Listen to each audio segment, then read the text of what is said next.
Hi, good morning, students. How are you? I hope that you all are fine and safe.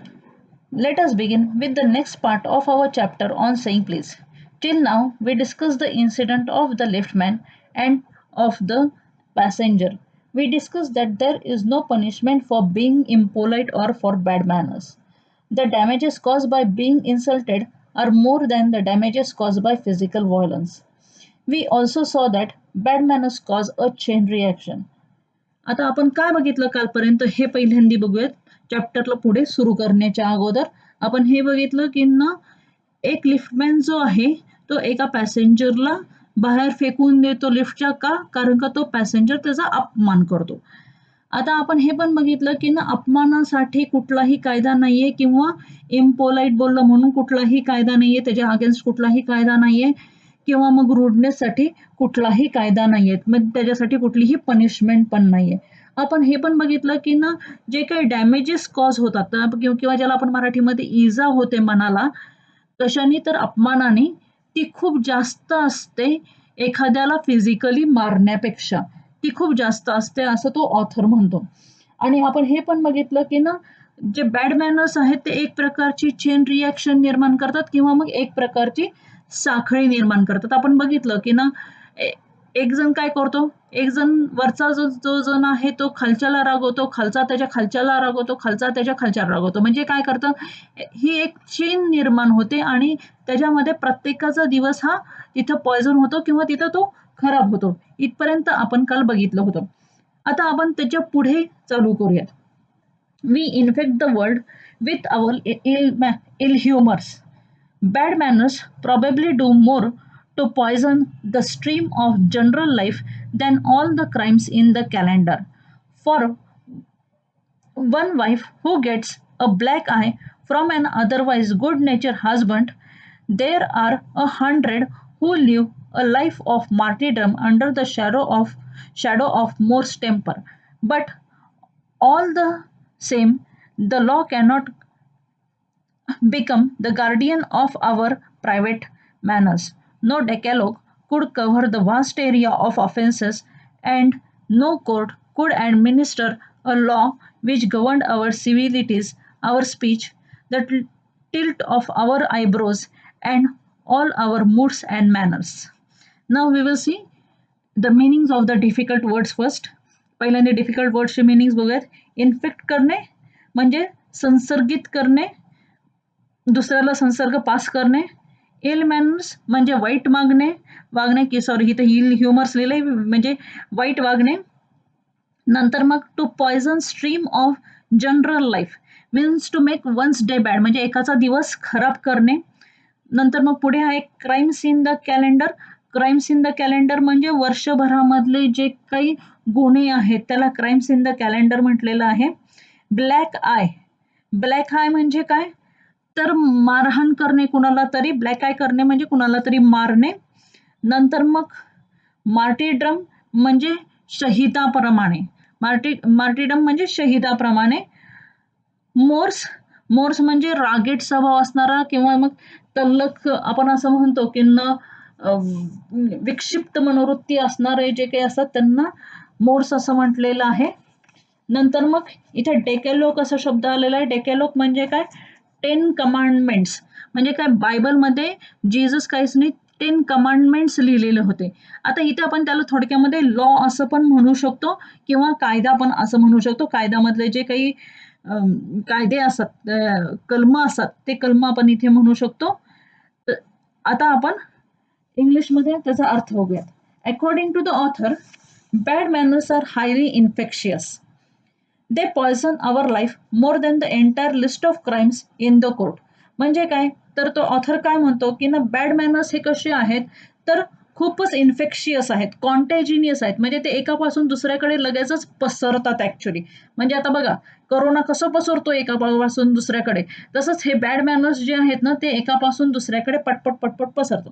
आणि ते काय करतं तर मग ते आपला जो दिवस आहे तो पूर्णपणे पॉयझन करतो किंवा आपलं लाईफ पण ते पॉयझन करतं. आता हे जे क्राईम्स कॉज होतात बॅड मॅनर्समुळे म्हणजे दुसऱ्यांना दुखवण्याचे हे जे क्राईम्स कॉज होतात बॅड मॅनर्समुळे ते किती जास्त आहेत, त्याचं प्रमाण किती जास्त आहे, तर वर्षाच्या कॅलेंडरमध्ये म्हणजे पूर्ण वर्षामध्ये जितके फिजिकली व्हायलन्सचे जे काही क्राईम्स होतात त्याच्यापेक्षा जास्त क्राईम्स म्हणजे कित्येक पटीने जास्त क्राईम्स हे बॅड मॅनर्सनी किंवा दुसऱ्यांचा अपमान करणारे होतात. Sometimes a woman is beaten by a very good husband actually. म्हणजे असं कधी कधी होतं की ना तो एक खूप चांगला नवरा असतो तो कधी कधी आपल्या बायकोला येऊन मारतो. Y? Because he might be also a he might be also a victim, ultimate victim of the chain reaction. म्हणजे ते चेन रिॲक्शन काहीतरी झाले असेल आणि त्याचा तो एक घटक असू शकतो. So this wife has been beaten by him. आता म्हणजे काय झालेलं असेल that this person may be ultimate victim of the chain reaction म्हणजे कुणीतरी त्याच्यावरती राग काढला असेल and so at last he gave out his अँगर on his wife by beating her. The writer says that there are many such women who suffer the martyrdom. म्हणजे तो असं म्हणतो की ना अशा बऱ्याच बायका आहेत की ना जे शांतपणे हे सगळं सहन करत असतात. Why? Because there is no law for it. तो असं म्हणतोय की ना the law can not do anything to protect us in our private life. तो असं म्हणतो की ना आपल्या प्रायव्हेट मॅटर्समध्ये लॉ काहीही करू शकत नाही आपल्याला प्रोटेक्ट करण्यासाठी. आणि कुठलाही लॉ आपल्यावरती गुड मॅनर्स इम्पोज करू शकत नाही. No law can impose good manners on us. And he is saying that no set of rules or 10 commandments. म्हणजे तो असं म्हणतो इथं डेकॅलॉग असा शब्द वापरला. तो असं म्हणतो की ना कुठलेही रूल्स आपण बॅड मॅनर्ससाठी करू शकत नाही. म्हणजे आपण असे कायदेच करू शकत नाही की ना ह्याने तोंड वाकडं केलं तर ह्याला ही पनिशमेंट आहे, नंतर मग ह्याने शिवी दिली तर ह्याला ही पनिशमेंट आहे, असा कुठलाही कायदा आपण करू शकत नाही. कारण का ह्याची लिस्ट करणं खूपच अवघड आहे. म्हणजे त्याची लिस्ट कशाची म्हणजे इल मॅनर्सची करणार का टिल्ट ऑफ फेसेसची करणार का फेशियल एक्सप्रेशन्सची करणार. तर मग हे कुठल्याही गोष्टी आपण कायद्याने कंट्रोल करू शकत नाही. So now what he is saying in short that we infect the world with our ill manners. आपण आता काय बघितलं शॉर्टमध्ये ते बघूयात की ना आपण आपलं जे वर्ल्ड आहे ते इन्फेक्ट करतो इल मॅनर्सने. Bad manners probably do more to poison the streams of general life than the crimes in the calendar. हे महत्वाचे पॉईंट्स आहेत ह्याच्यामध्ये. आपण जे काय पॉईंट्स बघितले ते इथे लिहिलेले आहेत. म्हणजे आपण इथं काय करतो की ना आपण सगळं जे जग आहे आपल्या इल ह्युमर्सनी किंवा बॅड मॅनर्सनी आपण इन्फेक्ट करतो आणि आपण काय करतो की ना आपण पॉइझन करतो जनरल लाईफ. सगळ्या क्राईम्स जे कॅलेंडरमध्ये आहेत त्या क्राईम्सच्या पेक्षा आपण जास्त पॉइझन करतो जनरल लाईफ. आता अजून काय होतं ते बघा. Many suffer in silence from bad temper. म्हणजे बरेच जण सायलन्समध्ये सफर करतात बॅड टेम्परसाठी, रागासाठी. No land can protect us in our personal life. आपल्या पर्सनल लाईफमध्ये कुणीही कुठलाही लॉ आपल्याला प्रोटेक्ट करू शकत नाही. म्हणजे रागासाठी प्रोटेक्ट करू शकत नाही, अपमानासाठी प्रोटेक्ट करू शकत नाही, अशा कुठल्यासाठी प्रोटेक्ट करू शकत नाही. No set of rules can be made for discourtesy, ill manners and impoliteness. म्हणजे काय तर मग कुठलेही रूल्स आपण बनवू शकत नाही असभ्यतेसाठी, इल मॅनर्ससाठी, इम्पोलाइटनेससाठी. या सगळ्यासाठी आपण कुठलेही रूल्स बनवू शकत नाही. But though we are bound to endorse the verdict against the liftman, most people will have a certain sympathy with him. While it is true that there is no law that compels us to say please, there is a social practice much older and much more sacred than any law which enjoys en- enjoins us to be civil. And the first requirement of civility is that we should acknowledge a service. Please and thank you are small change with which we pay our ways of social beings. They are they are the little courtesies by which we keep the machine of life oiled and running sweetly. They put our intercourse upon the basis of a friendly cooperation, an easy give and take instead of on basis of superiors dictating to inferiors.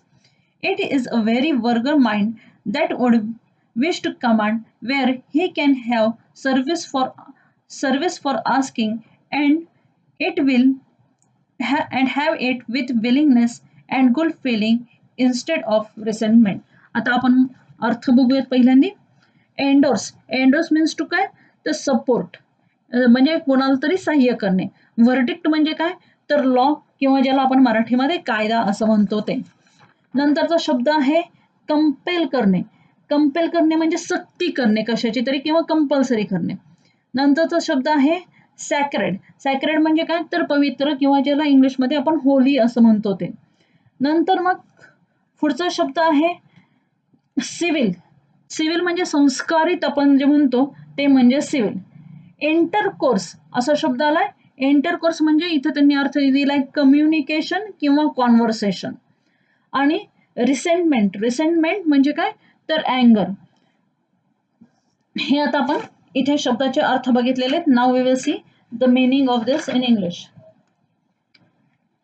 Although everybody must necessarily support the law, in case of the liftman, some people will paradoxically feel sympathy with him.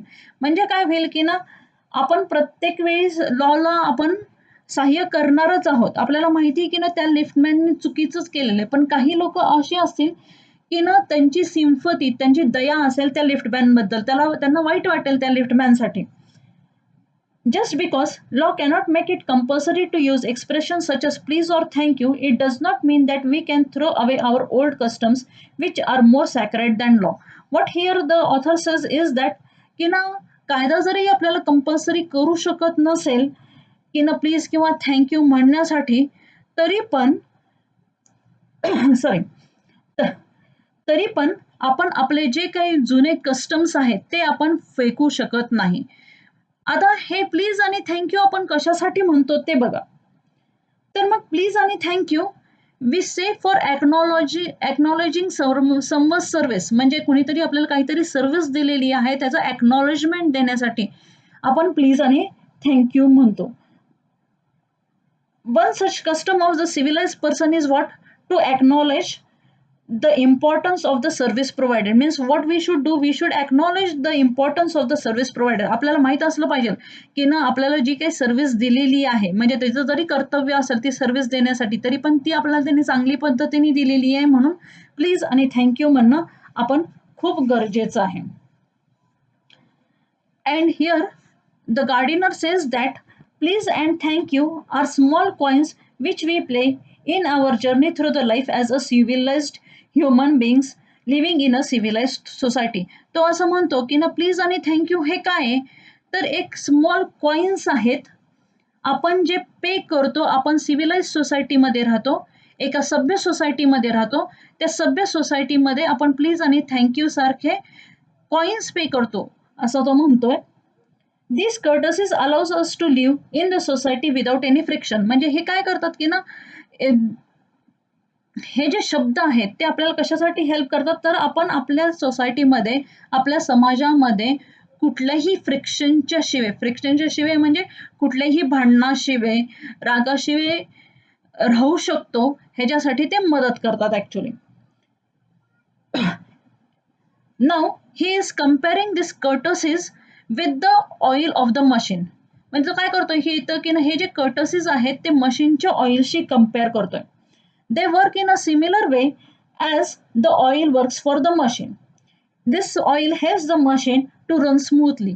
आता काय होतं बघा की ना, oil जसं एखाद्या मशीनला smoothly चालवण्यासाठी काम करतं. म्हणजे फॉर एक्झाम्पल तुमची सायकल असेल, ती जर खडखड खडखड वाजायला लागली तर तुम्ही काय करता, ऑइलिंग करता. कशासाठी, तर ती स्मूथली चालण्यासाठी.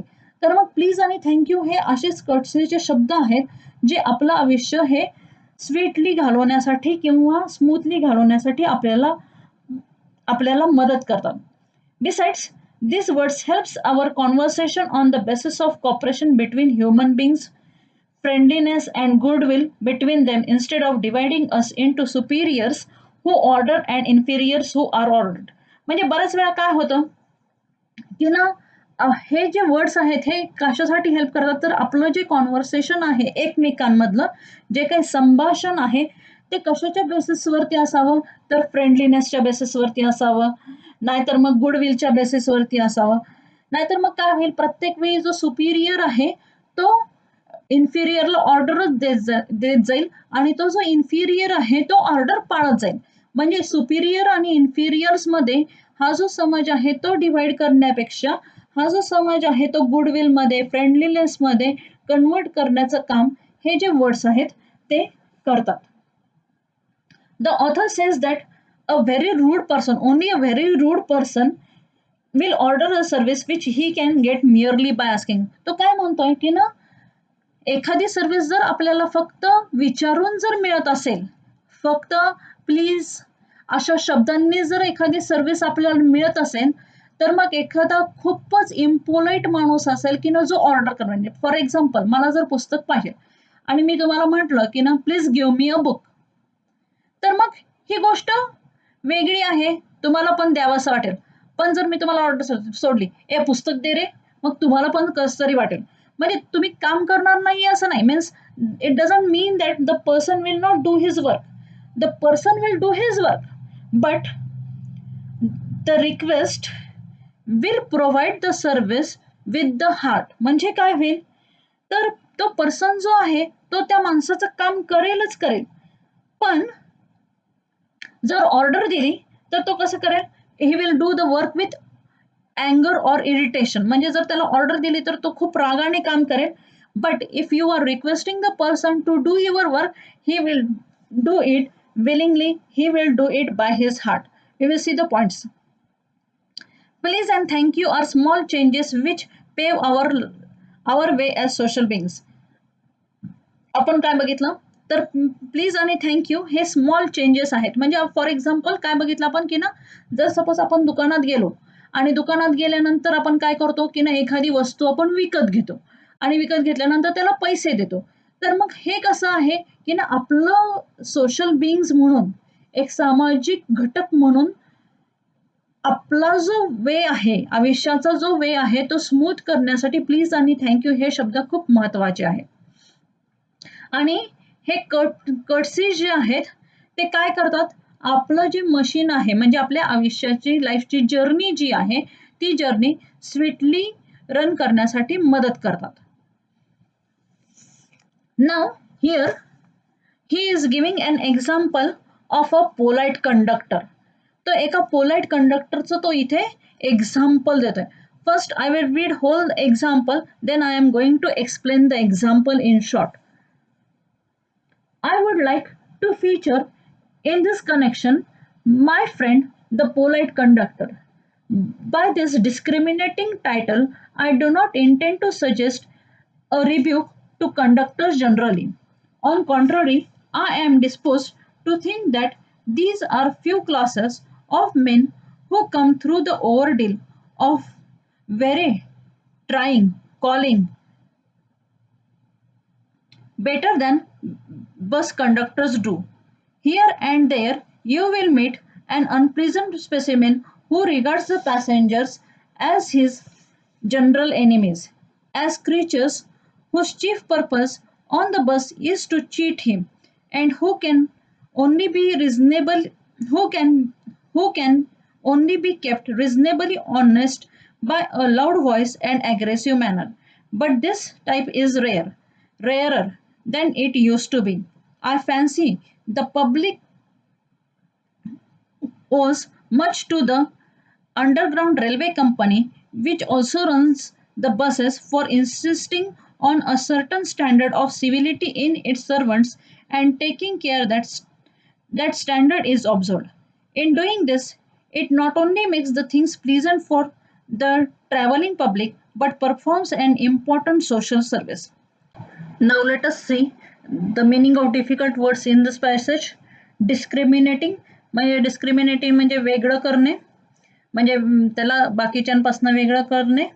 नंतर मग रिब्यूक, रिब्यूक म्हणजे काय, तर दोष देणे. डिस्पोज्ड, डिस्पोज म्हणजे एकाकडे झुकणे किंवा एकाकडे इन्क्लाइन होणे. It is not therefore with any feeling of unfriendliness to conductors as a class that I pay a tribute to a peculiar member of that class. I first became cautious of his existence one day when I jumped on to a bus and found that I had left home without any money in my pocket.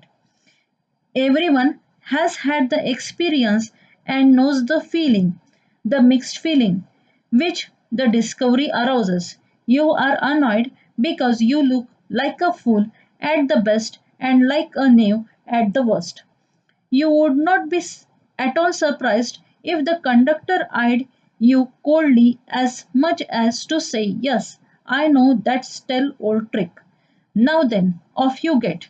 And even if the conductor is a good fellow and lets you down easily, you are faced with the necessity of going back and the inconvenience, perhaps, of missing your train or your engagement. Now let's just see difficult meanings in difficult words in this passage. Knave means crook or cheater किंवा बदमाश आपण ज्याला मराठीमध्ये म्हणतो. स्टेल old trick म्हणजे काय? जुनी युक्ती. Having searched my pockets in vain for stray coppers and having found I was utterly penniless, I told the conductor with as honest a face as I could assume that I couldn't pay the fare and must go back for money. "Oh, you needn't get off. That's all right," said he. "All right," said I, "but I haven't a copper on me." "Oh, I will book you through," he replied. "Where would you want to go?" And he handled his bundle of tickets with the air of a man who was prepared to give me a ticket from anywhere from Bank to Hong Kong. I said it was very kind of him and told him where I wanted to go. And as he gave me the ticket, I said, "But where shall I send the fare?" "Oh, you will see me some day, all right," he said cheerfully. He turned to go, and then, luckily, my fingers, still wandering in the corner of my pockets, lighted on a shilling, and the account was squared. But that fact did not lessen the glow of pleasure which so good natured an action had given me. ह्याच्यामधले difficult word बघा. Coppers. Coppers म्हणजे coins आपण ज्याला म्हणतो किंवा चिल्लर आपण ज्याला म्हणतो, ती चिल्लर. पेनीलेस म्हणजे पण चिल्लरच्या विना, पेनी म्हणजे पण चिल्लर किंवा मग आपण ज्याला पैसा असं म्हणतो. पेनी म्हणजे पैसा, पैशाच्या विना. आणि नंतरचा पुढचा शब्द आहे चिअरफुली. चिअरफुली म्हणजे हॅपीली. नंतरचा पुढचा शब्द आहे स्क्वेअर्ड. स्क्वेअर्ड म्हणजे सेटल डाऊन. पुढे बघूयात. A few days later, my most sensitive toe was trampled on rather heavily as I sat reading on the top of a bus. I looked up with some anger and more agony and saw my friend of the cheerful countenance. "Sorry, sir," he said. "I know these are heavy boots. Got them because my own feet get trod on so much, and now I am treading on other people's. Hope I didn't hurt you, sir." He had hurt me, but he was so nice about it that I assured him he hadn't. After this, I began to observe him wherever I boarded his bus, and found a curious pleasure in the constant good nature of his bearing. He seemed to have inexhaustible fund of patience and a gift of making his passengers comfortable. I noticed that if it was raining, he would run up the stairs to give someone the tip that there was room inside. With old people, he was as considerate as a son, and with children, as solicitous as a father. He had evidently a peculiarly warm place in his heart for young people, and was always indulged in some merry jest with them. If he had a blind man on the board, it was not enough to set him down safely on pavement. He would call to Bill in front to wait while he took him across the road or round the corner or otherwise safely on his way. In short, I found that he irradiated such an atmosphere of good temper and kindliness that a journey with him was a lesson in natural courtesy and good manners. आता अवघड शब्द बघूया ह्याच्यामधले. ट्रॅम्पल्ड. ट्रॅम्पल्ड म्हणजे काय, तर तुडवणे. नंतर ॲगनी. ॲगिनी म्हणजे काय, तर पेन. नंतर काउंटन्स. काउंटन्स म्हणजे काय, तर तोंड किंवा फेस. नंतर ट्रोड ऑन. ट्रोड ऑन म्हणजे काय, तर तुडवलं जाणं. ट्रेडिंग ऑन म्हणजे तुडवणे. नंतर इनएक्झॉस्टिबल, न संपणारं. नंतर सॉलिसिटस. सॉलिसिटस म्हणजे काय, तर केअरिंग, दुसऱ्याची काळजी घेणार. मेरी जेस्ट. मेरी जेस्ट म्हणजे काय, तर जोक्स करणे. नंतर पेवमेंट असा शब्द आहे. पेवमेंट म्हणजे काय, तर फुटपाथ. नंतर पुढचा शब्द आहे इरॅडिएटेड. इरॅडिएटेड म्हणजे काय, तर पसरवणे किंवा निर्माण करणे. What struck me particularly was the ease with which he got through his work. If bad manners are infectious, so also are good manners. If we encounter incivility, most of us are apt to become uncivil. But it is an usually unclothed person who can be disagreeable with sunny people. It is with manners as with the weather. Nothing clears up my spirits like a fine day, said Keats, and a cheerful person descends on even the gloomiest of us with something of benediction of a fine day. And so it was always fine weather on polite conductor's bus, and his own civility, his consolidatory address, and good humored bearing infected his passengers. In lightening their spirits, he lightened his own task. His gaiety was not a wasteful luxury but a sound investment. आता अर्थ बघा. Infectious. Infectious म्हणजे infect करणे. नंतर मग अनक्लॉथ. अनक्लॉथ म्हणजे impolite person किंवा असभ्य माणूस. नंतरचा शब्द आहे बेनिडिक्शन. बेनिडिक्शन म्हणजे आशीर्वाद देणे. नंतर कन्सॉलिटरी. कन्सॉलिटरी म्हणजे कुणाशी तरी मैत्री करणे. Now let us see this incident. म्हणजे आतापर्यंत जे काही वाचलं, हा जो इन्सिडेंट घडलेला आहे, let us see the summary of this incident. The author gives another example, of course, of good manners in the latter part of his essay. He gives an example of his friend whom he calls the polite conductor. Here he hastens to add that by calling a particular conductor polite, he does not mean that other conductors are impolite. In fact, he says that even though job of conductors is very difficult, most conductors go about their work in very good natured way. But there are some conductors who generally think the passengers in the bus are their natural enemies, and the passengers in the bus are to cheat them, and the conductors can compel them to be honest by his loud voice and aggressive nature. But such conductors are very rare nowadays. The author thinks that good conductors are rare nowadays because the company who manages the bus service, that is Under Railway Company, have imposed a certain standard of polite behavior in the men who work for them. This he feels is an important bit of social service, and it benefits the passengers also, as it makes their travelling pleasant. Having made it clear that he has nothing against the conductors in general, the author tells us about his first interaction with the polite conductor.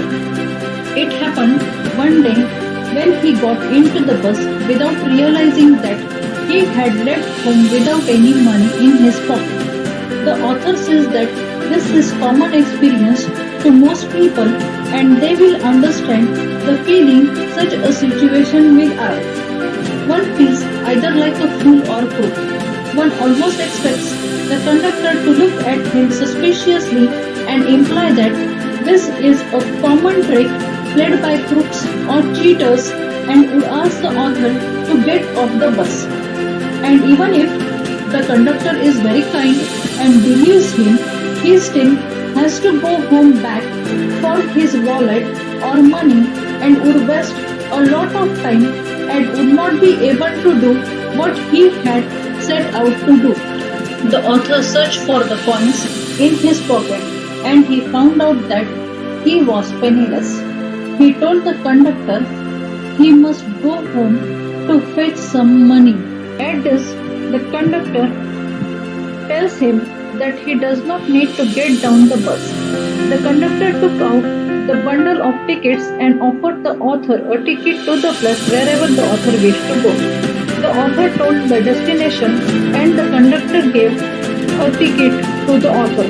But when the author asked the conductor where and how he should send the money of the ticket, the conductor replied cheerfully that they would meet each other someday on some bus. Luckily, the author at last found a coin in the corner of his pocket and he paid the fare. But this did not reduce the joy which conductor's pleasantness gave him. After some days, the same conductor crushed or trampled the author's toe accidentally, causing him much of the pain. Cheerful conductor apologized immediately. The conductor told the author that he had over heavy boots as his toes were often stepped on, and he ironically said that now he himself is stepping on people's toes.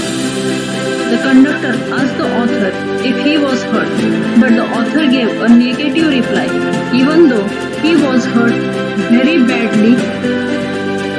With this example, the author wants us to show the effect of politeness and how good behavior creates a chain reaction. From that incident onwards, the author began to observe the polite conductor and his actions. This conductor seemed to have limitless supply of patience and goodwill towards his passengers. He was as caring as a son to the old people and as a father to small kids. The conductor went out of the way to make his passengers comfortable. When it was raining, he ran to the top to tell that there were empty seats inside the bus. He cracked jokes with young people to make them laugh or would set down a blind person upon the footpath and would also take him across the road. Polite conductor always produced such an atmosphere of good temper and kindliness that the author says that a journey with him taught one what natural courtesy and good manners were. The author आता इथे काय दिलं त्यांनी ते बघा. त्यांनी असं सांगितलेलं आहे, हे जी घटना आहे ती फक्त थोडक्यात मराठीमध्ये सांगतेय.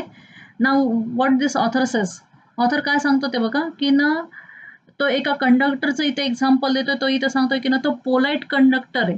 आता तो असं म्हणत नाही की ना तो पोलाइट आहे म्हणजे बाकीचे इम्पोलाइट आहे.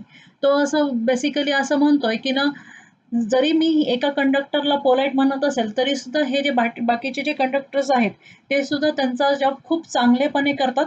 पण प्रत्येक गोष्टीला अपवाद असतो, तसे कंडक्टर्स मध्ये सुद्धा काही अपवाद आहेत. काही जे कंडक्टर्स आहेत ते जे कस्टमर्स आहेत बसमधले किंवा जे पॅसेंजर्स आहेत ते बसमधले, त्यांना ते स्वतःचे नॅचरल एनिमीज समजतात आणि त्यांना असं वाटत असतं की हे जे पॅसेंजर्स आहेत बसमध्ये आलेले ते आपल्याला फसवण्यासाठीच आलेले आहेत.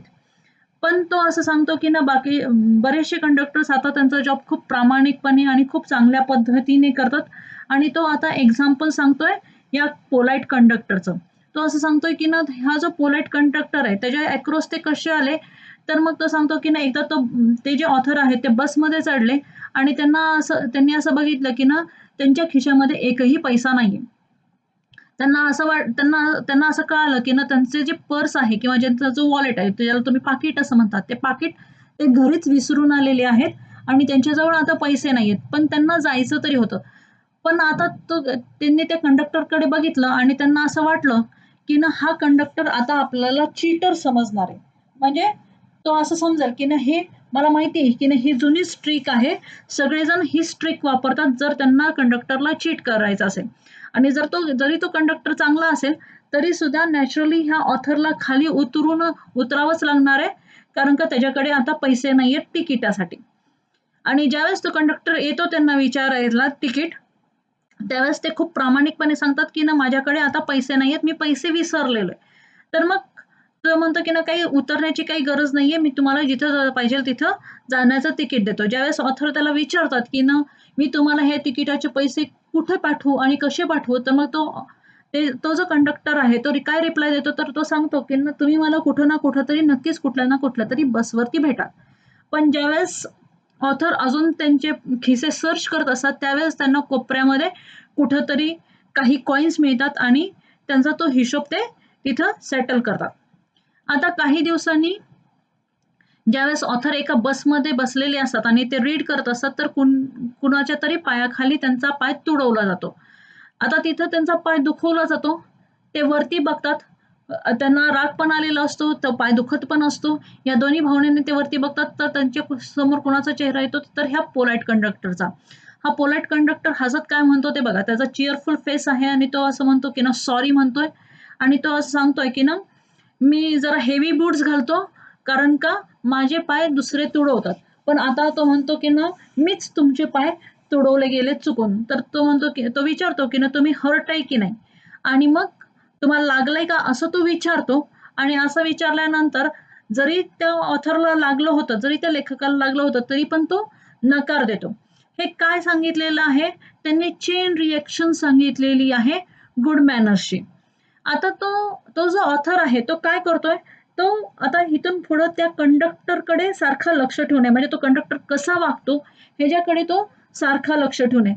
तो असं नेहमी बघतो, की ना हा जो कंडक्टर आहे हा सारखा आनंदी असायचा. त्याचे जे पॅसेंजर्स आहेत त्यांच्याशी खूप चांगल्या पद्धतीने बोलायचा.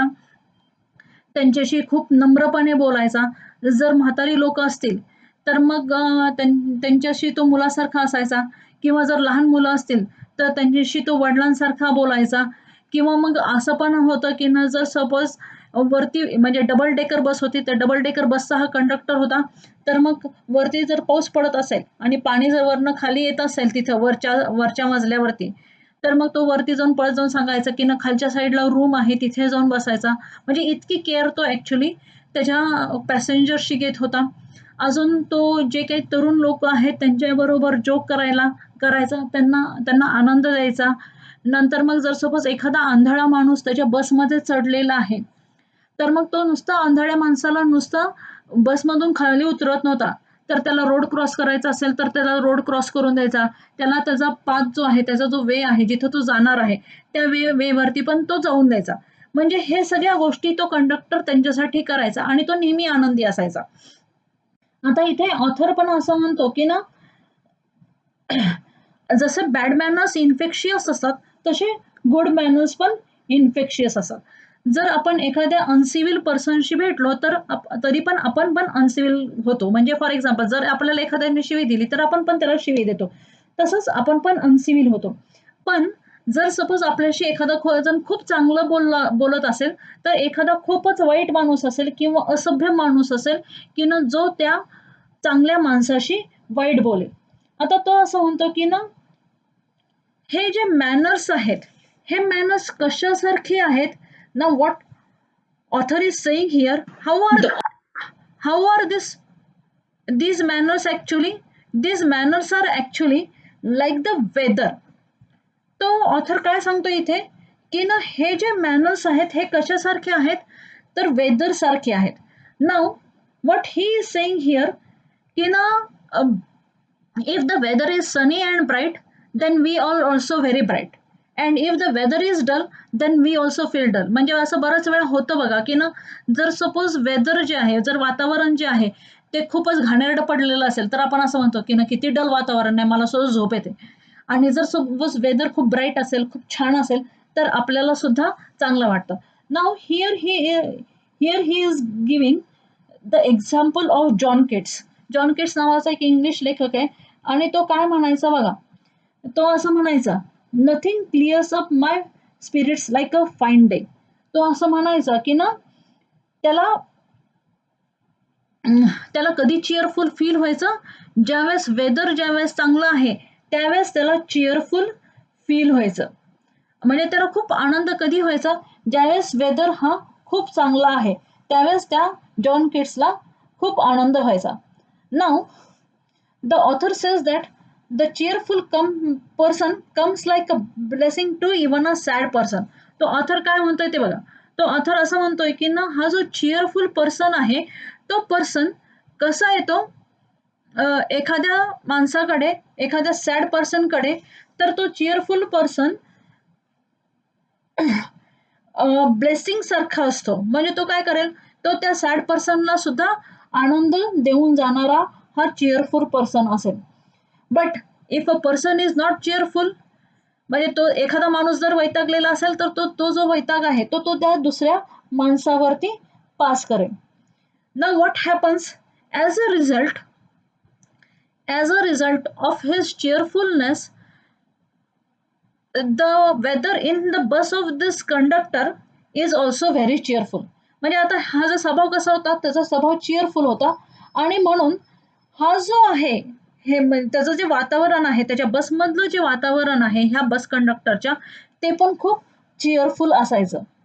And now he is saying that his politeness, his efforts of trying to win someone with friendly address, his readiness to accommodate with his pleasant manner of conducting himself made passengers happy.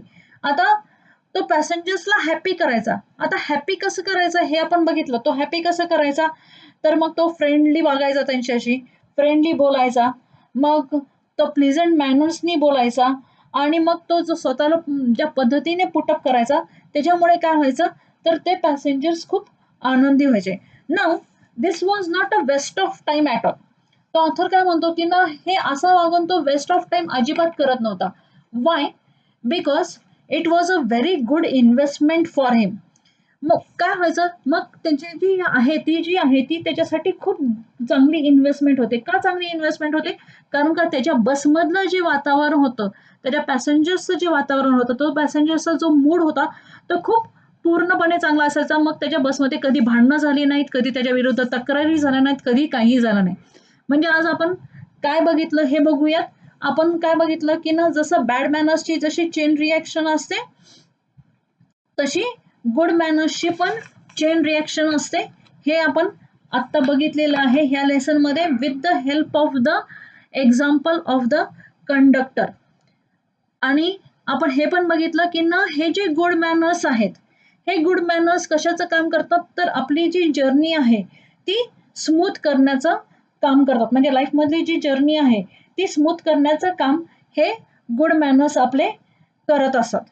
Now we will see the next part of our chapter in the next lecture. Thank you very much.